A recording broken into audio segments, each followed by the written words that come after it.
Hey, you may have heard of this one trivia that South Africa is the only country in the world with three national capitals, or something along those lines. And it's always the same three. Cape Town is the legislative capital, Pretoria or Tshwane as the executive capital, and Bloemfontein or Mangaung as the judicial capital. But what if I told you that in 2013, one of those capitals was actually moved? Before I can tell you which one is it, let's find out why the Republic of South Africa has so many capitals in the first place. I'm Anwar Solomons. This is my channel Anwar's Archive, and this is the first episode in the What's in a Name series. So, for hundreds of thousands of years, people have been living in Southern Africa with a place called the cradle of humankind.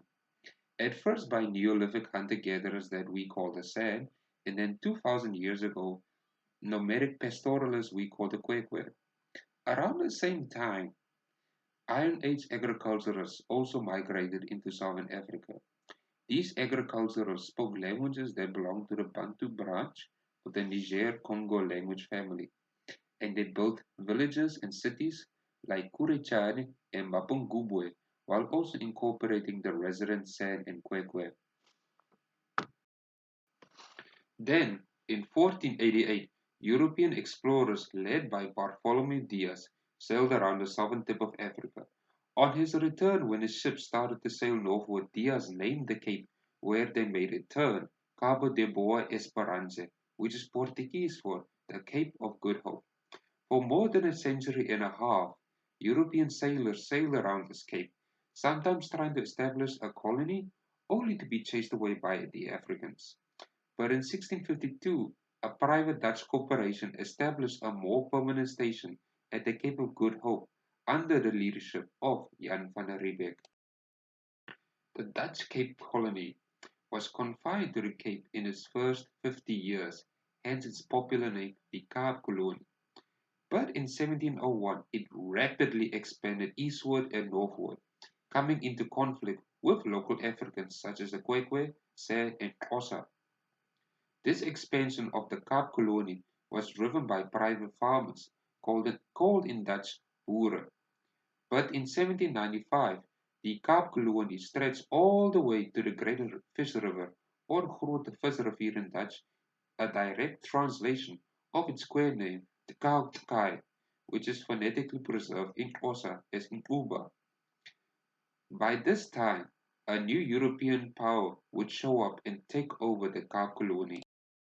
In that year, the British took over the Cape Colony as part of the Napoleonic Wars. From the get-go, the Dutch Boeren were in conflict with a moreover imperial power that was also a bit too sympathetic towards the people of color. For example, establishing a circuit court that held hearings of Boeren who were accused of abusing slaves and indentured servants. We are! The Boer up to that point kept slaves, so when slavery was almost abolished in 1834, they were not happy about it. When slavery was entirely abolished in 1838, that was the year that 20% of Boer in the British Cape of Good Hope colony left and trekked into Africa as the Great Trek. During this trek, Boer came into conflict with more African people, such as the Griqua, Basotho, and Amazulu. When they first attempted to establish a more stable form of government, they did it near the coast that the Portuguese called Terra do Natal, land of Christ's birth. They called their republic Natalia and in 1838 established the capital, Pietermaritzburg, after two great trek leaders, Pieter Retief and Gerardus Martinus. The British were not happy with this new republican state that had coastal access, and in 1843 they annexed it. With its initial settlers out of the picture, Pietermaritzburg was only declared a town in 1852 and attained municipal status the following year. Left without a republic, most Boers trekked inland again and to no surprise came into conflict with more Africans, such as the Ndebele, Tswana and Korana. By 1845, the British recognized Boere in Trans-Oranje across the Orange River as independent, and they declared their republic there as the Orange Free State.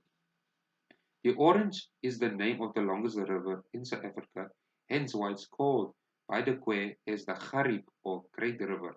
But it was not named that because of its color. In 1777, Scottish explorer Robert Jacob Gordon named it in honor of the Dutch Prince Willem V of the House of Orange. The capital of Bloemfontein was established in 1846, and maybe it was named after the Korana chief Jan Bloem who resided in the area, or maybe Bloemfontein is a Dutch translation of its surname Ngong, flowers over there, which is phonetically preserved in the Sotho as Mangaung. Bloemfontein became a municipality in 1880. Boere north of the Vaal River or Transvaal also established another republic in 1852 after battling with African groups such as the Pedi, Venda, and Tsonga, and they named it the South African Republic or Zuid-Afrikaanse Republiek in Dutch. Its capital was established in 1855 and named Pretoria after another great trade leader, Andries Pretorius. While all of this was happening outside of the Cape of Good Hope colony, things were happening inside the Cape colony. When the British took over in 1795, its capital was known by the Dutch as Hetvlek aan die Kaap, Hamlet at the Cape. However, by that time, it was bigger than a hamlet, and it was given the more appropriate name of Cape Town. In 1839, the actual end of slavery, Cape Town became a municipal seat and by 1854 had its own parliament. It also had Cape colonial governors who conceived the idea of a country of South Africa. So when the British fought and won the Boer republics in the South African War of 1899 to 1902, that idea became a reality. So when the Boer and British leaders attended the South African Convention in 1909, one of its many issues that were put was where the new capital would be. The British wanted Cape Town, however Boere were going back and forth on whether Bloemfontein or Pretoria should become a capital. So a compromise was made. Each branch of the South African government had its own capital. Cape Town became the legislative capital, Pretoria became the executive capital, Bloemfontein became the judicial capital, and Pietermaritzburg became the administrative capital. Over time, being an administrative capital became redundant, and this is why the Republic of South Africa officially has three capitals. And what did I mean when I said all of this changed in 2013? Well, South Africa unofficially has an economic capital.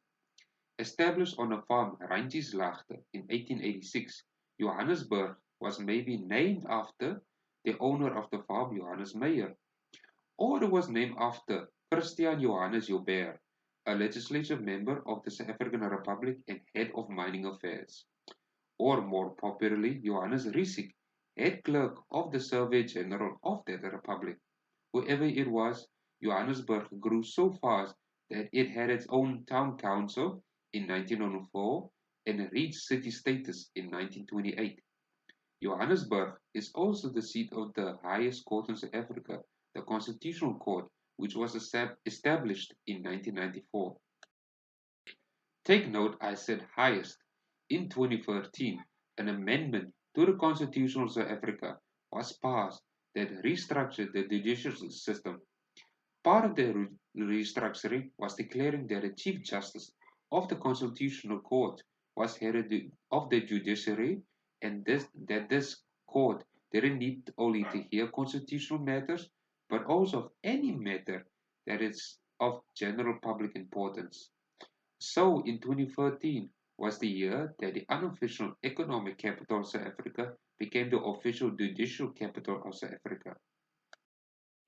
Now that's something most people don't know, but now you do. I'm Anwar Solomons. Thank you for watching this video. Love you, INZ.